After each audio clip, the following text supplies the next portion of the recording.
On a l'église juste là. Donc on est à 2 minutes de la maison. Donc c'est là où on se retrouve le dimanche avec les enfants. Et juste derrière l'église, on a un petit cours d'eau. Donc ça m'arrive d'y aller.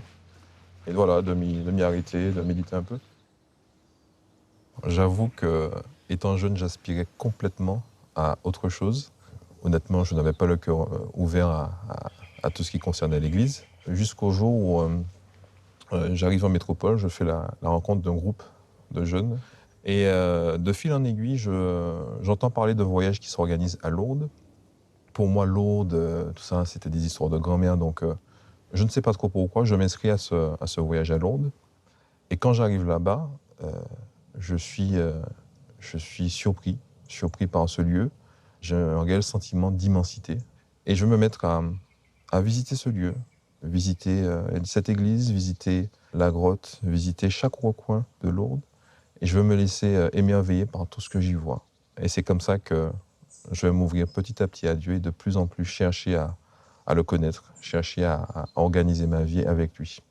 Au nom du Père et du Fils et du Saint-Esprit, Amen. Béni Seigneur, ce repas, ceux qui l'ont préparé. Les pèlerinages, en général, ce sont des lieux où vraiment on reçoit des choses. On reçoit de la fortifiée, on fait de belles rencontres, tout ça qui fait que ça vient finalement ponctuer notre cheminement et ça nous aide vraiment à prendre de bonnes décisions et à continuer à se cramponner à Dieu et ne pas lâcher en fait. Amen. Une année, j'ai même pu visiter un sanctuaire avec mon fils aîné, qui avait 8 ans à l'époque, et ce qui lui a permis à lui aussi de faire sa propre expérience de la foi, de voir, de concrétiser tout ce qu'il avait pu entendre. Puis voilà, c'est aussi l'occasion de se couper de notre quotidien, de tout ce qui peut créer des tensions et tout ça. Se couper de tout ça pour se retrouver dans une bulle avec Dieu, se mettre en retrait pour vivre Dieu pleinement. Donc c'est bénéfique. Je pense que nos enfants aussi l'ont compris, parce qu'en fait, quand on revient de pèlerinage, ils nous trouvent apaisés. Et c'est déjà arrivé que des aînés nous disent « Oui, ce serait bien que tu y ailles plus souvent, en fait. »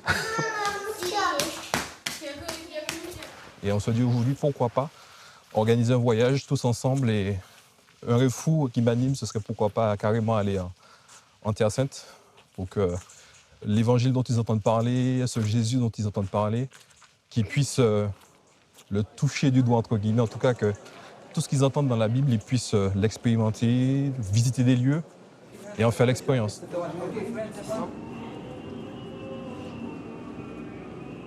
D'y aller, de visiter ces lieux-là, ça t'aiderait dans ta foi?